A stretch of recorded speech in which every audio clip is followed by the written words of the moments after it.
Welcome back to the David Pakman Show. Our membership program is made possible by liberalbias.com. When conservatives unskew liberally biased numbers, they can prove some pretty amazing facts. For example, did you know that President Obama has actually driven unemployment all the way up to 50%? Find out about that and plenty more unbiased facts at liberalbias.com. Let's say hi to a new David Pakman Show member today, Lewis. It is Pamela Reese. Pamela Reese, thank you so much for being a David Pakman Show member. We couldn't do it without you. Absolutely key to have member support, including through the upcoming transitions we've been talking about. davidpakman.com/membership. We're talking about pennies a day, and it really goes a long way to funding an alternative to that same kind of homogenous corporate media we're all pretty bored with. Let's talk about the latest with Edward Snowden. Edward Snowden now still stuck at the Moscow airport in Russia, has not moved, has not accepted asylum from any other country so far. The latest is he has said, initially I did not want asylum. Well, let's back up even further. Initially, I was looking maybe at asylum from Russia. Then I decided I'm not looking for asylum from Russia. I'm going to stay in the airport.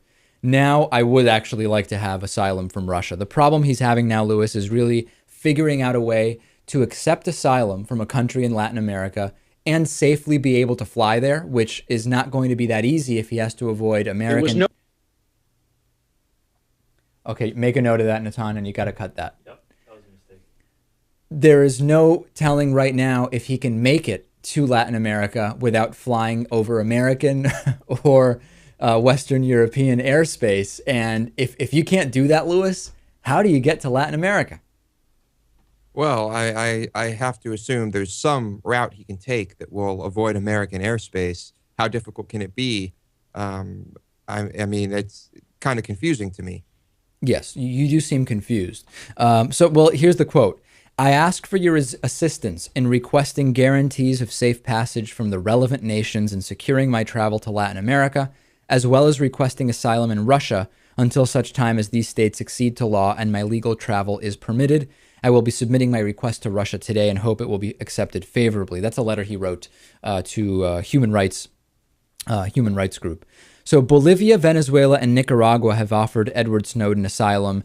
We have to figure out how he can get there without flying over Western Europe or the Americas. I have to say, Lewis, I assume that whatever reasons initially drove Edward Snowden to make these releases and make these leaks and start this incredible worldwide chase for him, essentially, he had to have assumed it was going to be a little bit easier than it's turning out to be to get somewhere that he can actually live a normal life. Well, it seems in hindsight, his best move would have been to carefully consider where he should deliver this message from, where he should leak the information from. And it seems like where was Hong Kong was not the best choice. Perhaps he should have contacted some people first and tried to figure out where he'd be able to stay. But, what can you do? Right. I mean, I think that there's kind of two options here. Option one is we believe his story that the reason he went to Hong Kong in the first place was because of there were just things about Hong Kong that made him want to do this from there, as he indicated.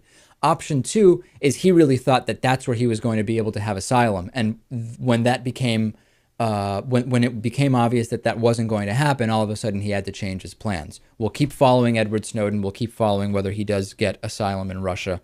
And we'll report to you where he eventually ends up.